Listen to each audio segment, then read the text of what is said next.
This podcast is intended for mature audiences. Listener discretion is advised.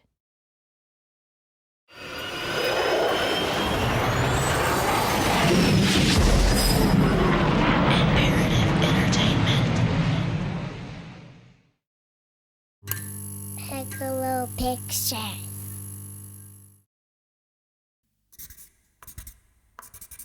To my great misfortune, my life has changed completely. I'm being held against my will in a federal prison in Toluca, Mexico. Traveling here with a load of things to sell, I was tricked into being an accomplice in the transportation of marijuana. Today, I complete 3 weeks in captivity. Living conditions are horrible. Food is very poor. Nobody speaks my language or understands my culture. This intensifies the profound feelings of isolation and loneliness. I pass the days in zombie fashion. I have been very sick in body and spirit. Providing for my family has been the focal point of my life for the past 19 years. Now I'm helpless in their behalf. Each day deepens my depression and builds my feelings of hopelessness. My heart is broken. There is no light in my life. I feel as if I'm already dead and that this place is my tomb. In the fall of 1994, Elden Kidd found himself incarcerated at the maximum security prison in Almoloya de Juarez. As a man who yearned for human connection and adventure, he was now caged and forced to choose between extreme solitude or violent confrontation with other inmates. As a lover of wide open spaces and nature, he had now only iron bars, bare walls, and the occasional pigeon who might land on the sliver of a window in his overcrowded jail cell.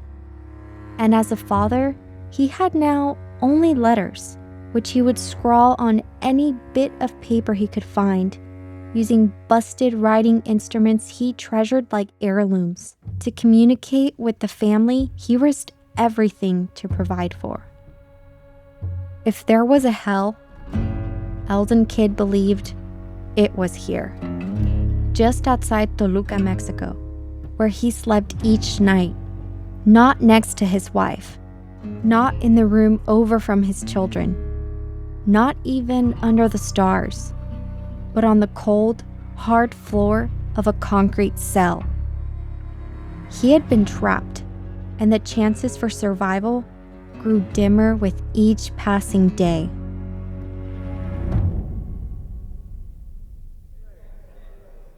In a prison of 2,500 men, I was the only gringo. When I got there, it's pretty intimidating. Hoots and yelling and screaming and fighting, and there's very little control there. Everybody's got weapons, everybody's got grudges and beefs, and I was escorted to a cell that had 9 people in it, and my position was the floor. I didn't even have a blanket. Elden was locked up in a notoriously corrupt prison in a foreign country where his understanding of the language was still sketchy at best. But perhaps the hardest thing about his first month behind bars was that he had no communication with his family back home in California.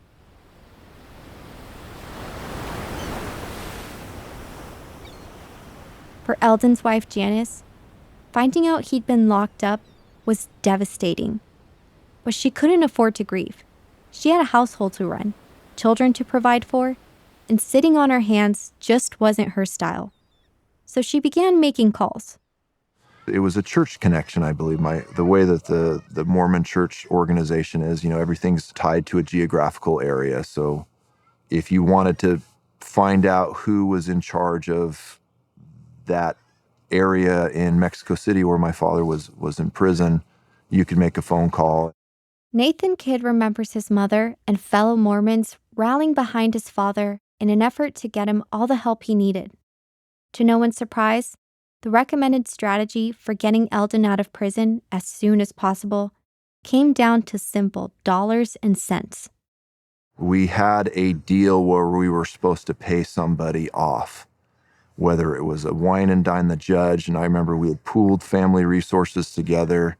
I think we had borrowed some money from grandparents, and I don't know what the dollar amount was, but it was supposed to be to get him out.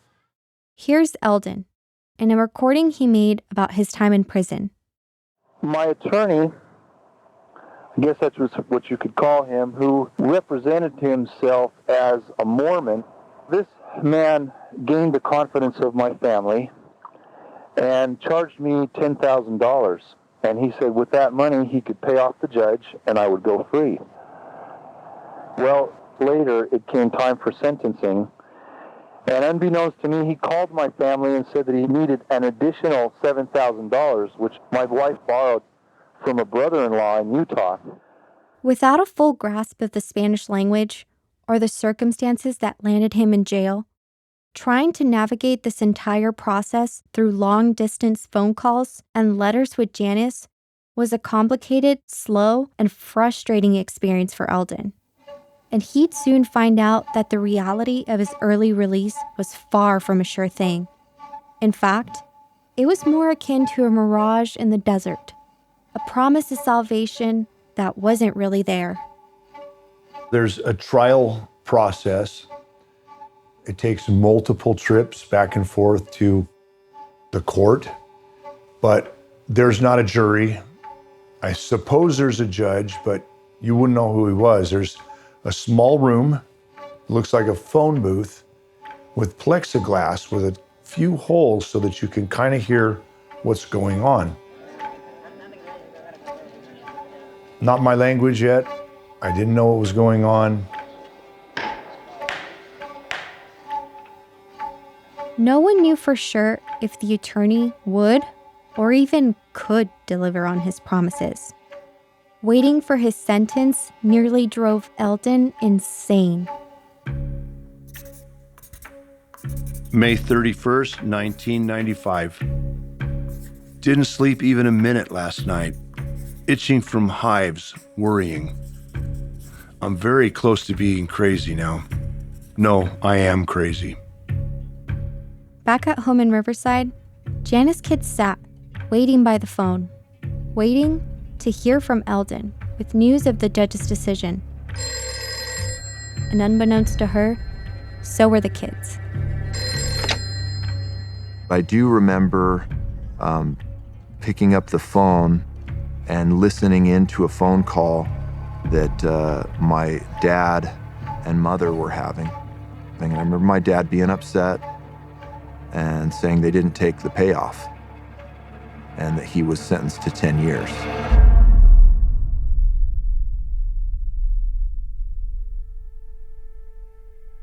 I treated it like a death, and I was angry at him for putting himself in a position that would do this to the family.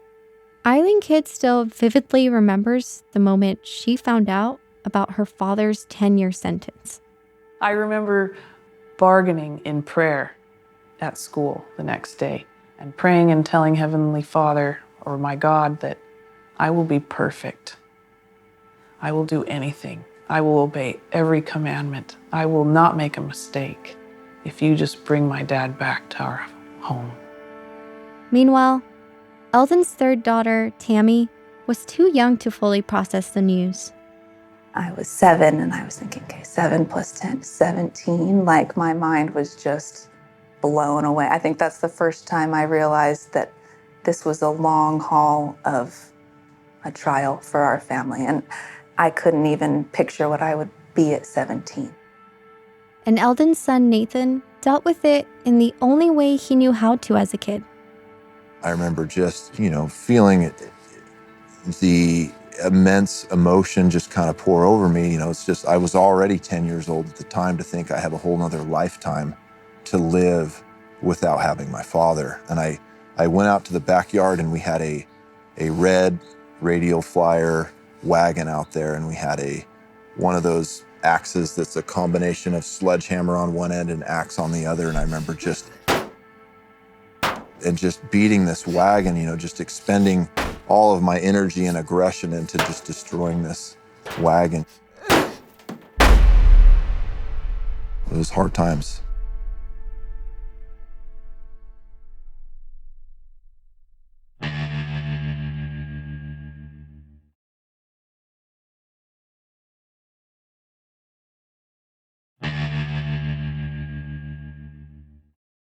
Well, first of all, if you ever get the chance to go to a Mexican prison, turn it down.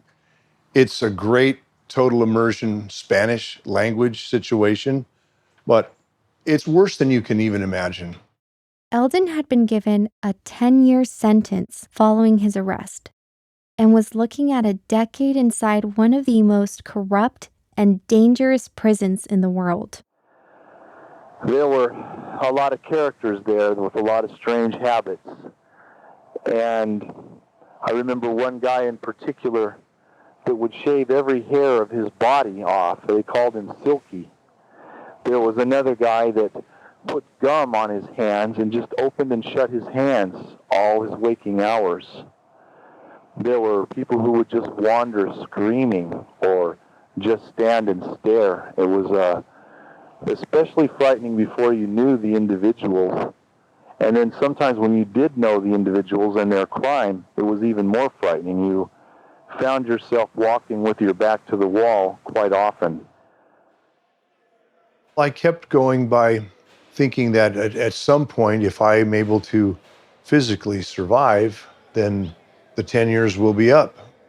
And I, like all prisoners, hoped for some chance of escape, Gabriel's trumpet or an earthquake or something that might free me out of there. But escape was nearly impossible. And for those that did attempt it, it did not end well. This was a brutal lesson Eldon learned in his first few months behind bars. It was pretty tough to escape, and they had a count because someone was missing. Everybody was out, lined up. Where is he? Did he dress up like a priest or a nun, or where is he? So it was a big search. Well, he must have got away. Good for him. But as Eldon and the other inmates soon found out, the man never made it to freedom. He was caught, and those in charge used him to send a message to the other prisoners. The water came out of a spigot once a day for about 15 minutes. And you have your bucket. That's your water for the next 24 hours. Bath, shower, shave, dump it down the toilet, whatever you want to do. The water started coming up with some little chunks and pieces and parts. What happened is they dumped him in the cistern, and he just disintegrated in there. They had 24 ambulances in there. Everybody was on stretchers out on the soccer field. Everybody was dying because of the mass. Oh my God, I just drank a dead guy, So they had to go get the rest of his bones out, and then people were afraid of the water for a month after that. They would just barely sip it, almost to the point of dehydration. And if life behind bars wasn't hellish enough already for Eldon, it quickly became worse, thanks to some legislation passed back in his home state. California's Proposition 187 attempts to solve the state's illegal immigration problem by denying services like education and non-emergency health care to illegal immigrants. The passing of Proposition 187 in California was a reaction to the public and political heat placed on illegal immigration in the mid-90s. It was designed to be harsh, but to many, it was seen as racist and downright inhumane. I was the only American citizen, and they kind of took that out on me. The press built it up quite a bit in Mexico, and there were TVs in the prison. So I became the focal point of the anger and frustration of the people there in the prison. Now a target for the other prisoners, 10 years in Almoloya de Juarez started to feel like an impossibility to Elden. On top of the danger from other prisoners, he also had to navigate the deplorable conditions inside. It's an actual fight for the food. The guards would wheel the vats into a patio area and then lock themselves behind the steel door before they would unlock the doors to the prisoners, because it would be such a fight for the food. It could be heads, cow heads or burro heads, and it could be entrails of some kind. The director of the prison had a meager salary, but that was his way of earning money. What he would do was present a bill to the state for a certain amount of food, and he would be paid, reimburse that, and then he would go out and find the cheapest food that he could possibly find and get the receipt from the vendor for a higher price.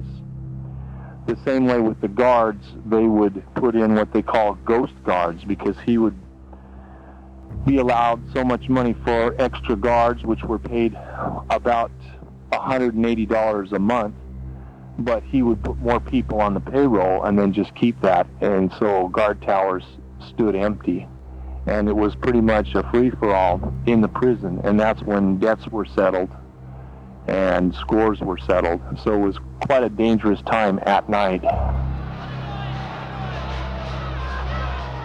The people liked to fight there with knives, but they would seldom stick the knife into a person. They would slash with it. And so there were a lot of people who were pretty badly disfigured, especially those who had been in prison for a number of years. I saw one guy that didn't pay back a very small debt, who was stabbed in the temple with a pencil and died a day later.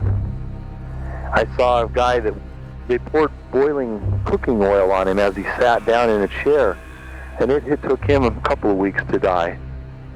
But after a while, you begin to harden your heart against other people's pain as a way of survival. In his darkest days, Elden clung to the sliver of hope he would make it out of prison alive. As he saw it, he had to survive. He had to survive for his family. They were the light at the end of this dark, disturbing tunnel. But Elden would have the opportunity to see his family sooner than he thought, thanks to Janice's efforts back home. Here's Elden's son Nathan again. There was a kind soul named Armando who started visiting my father every week in jail, bringing him food, kind of watching out for him through an act of service and love, just took on that responsibility.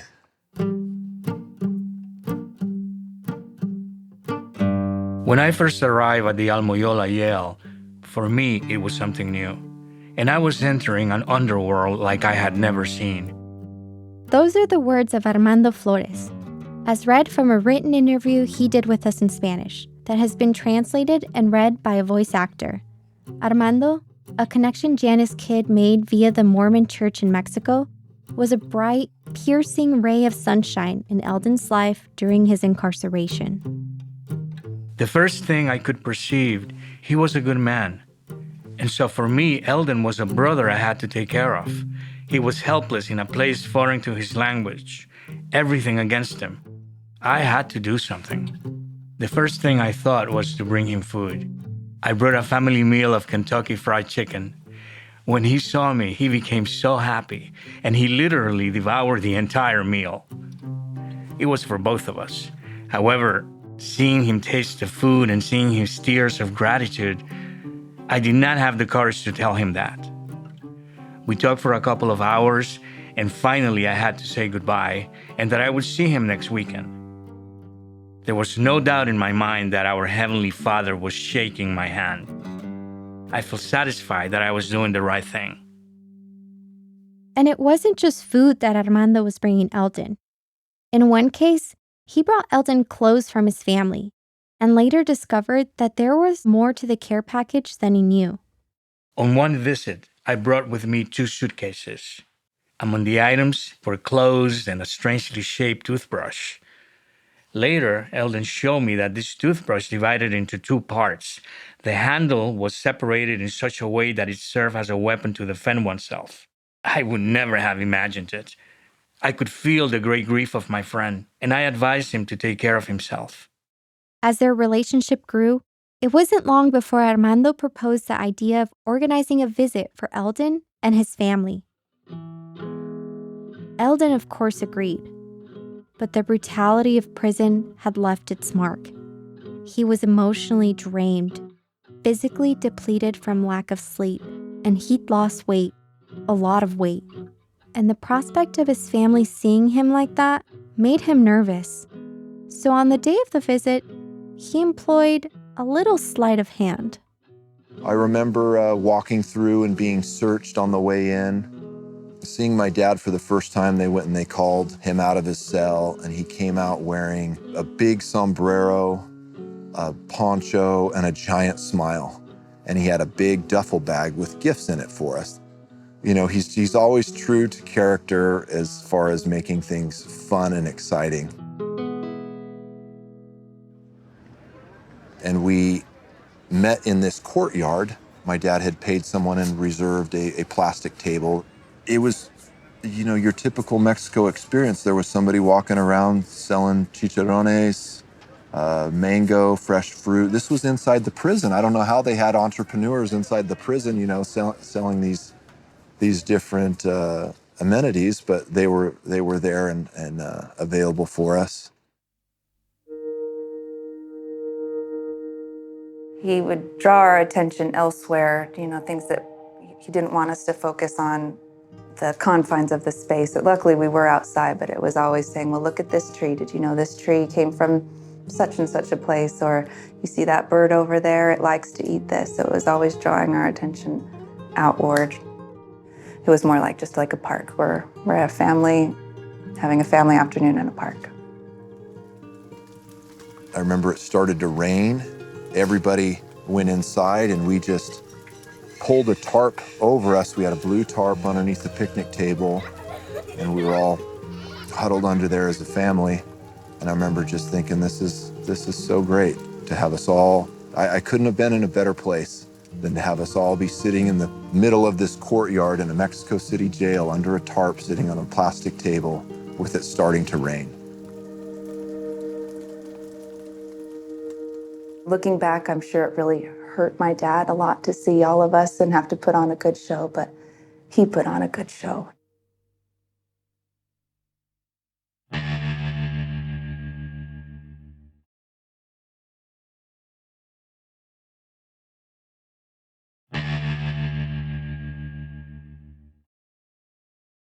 The visits from Armando and his family lifted Eldon's spirit, and his attitude about his time in prison began to shift in small but crucial ways. There were no showers. The toilet's a hole in the floor, but they had a patio with a garden hose. So I would take the prisoners, sit them in a chair, soap them up, hose them down, give them a shave, give them a haircut, make them feel human. And that endeared me to them and their family. Hey, the gringo's okay. Don't mess with him. He helped me.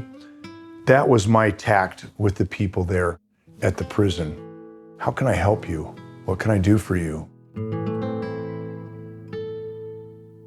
As a result of Eldon's kindness, the target on his back soon faded, and he was no longer on edge every waking moment of every day.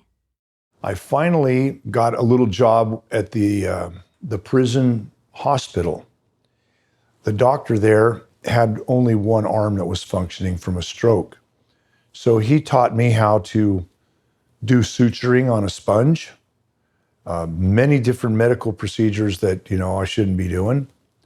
And I was there when the new people came in that had been beaten up like myself. So I was pretty much the first person that they saw. But it wasn't all kindness and pleasantries for Eldon. Anytime he felt like he was getting ahead of the pain and suffering of life in prison, he'd get a stark reminder of what life behind bars was really like. A frightening incident that often comes to mind is when I was working in the medical clinic and somebody brought me some food. And I had eaten 3/4 of it and noticed that the upper part of my palate was bleeding. And on a more careful search, I noticed that there was a lot of shaved glass in my food. Another time, they had us locked into our individual cells, and they came in with some foggers to attempt to kill the fleas and bed bugs and roaches. And the windows were closed. It was basically they were bombing the place. And we couldn't breathe. We actually could not breathe. People were throwing up, their eyes were burning, throats were hurting. And so we decided to break out the windows, knowing that it would be bitterly cold because of the winds of 30, 40 miles an hour. But we decided we had to do it anyway, knowing that they would probably never be replaced. So we broke out the windows, and that gave us some relief from the bug spray. But we did suffer the rest of that winter with some very, very cold temperatures.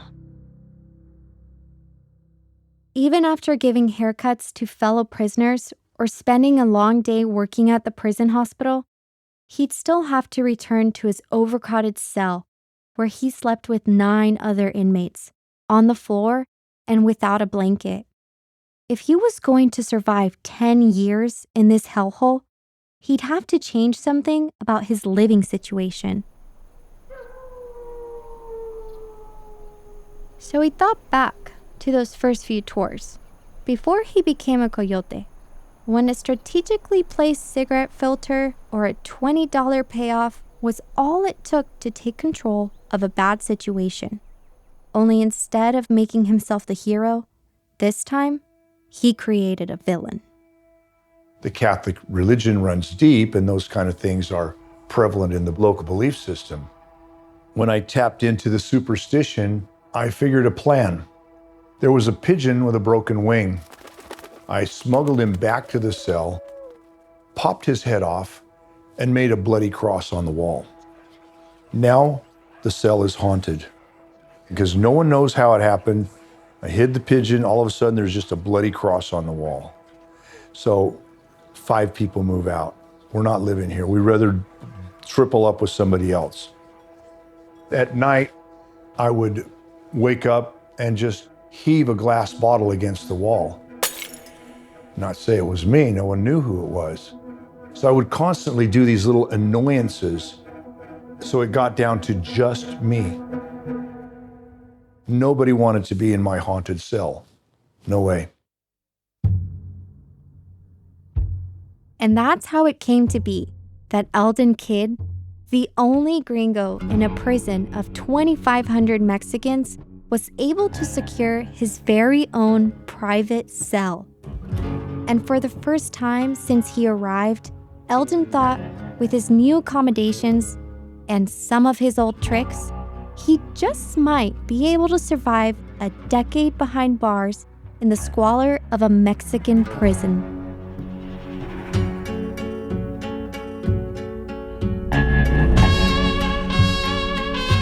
Next time on American Coyote. The prison director was a short, dark, evil man. He got the idea from watching reruns of the American Gladiator program that I would be a moneymaker for him. And for entertainment, they would have a boxing ring. And they had all through the lightweight, all the way up to the heavyweight. So mine was, of course, the most interesting, heavyweight. I was obligated to box about once a month, sometimes twice.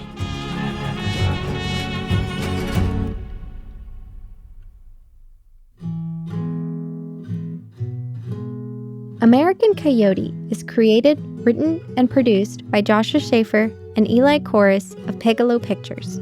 Executive produced by Jason Hoke and produced by Andrew Richards of Imperative Entertainment.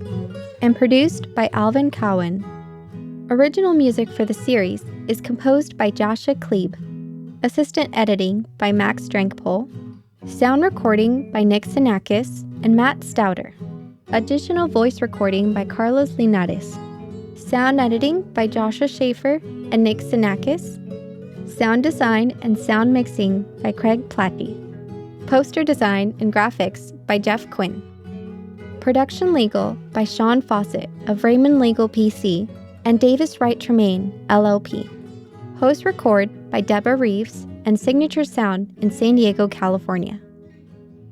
Please subscribe, download, and share these episodes and follow us on social media for extra content and updates. I'm your host, Andrea Lopez Villafaña. Thanks again for listening.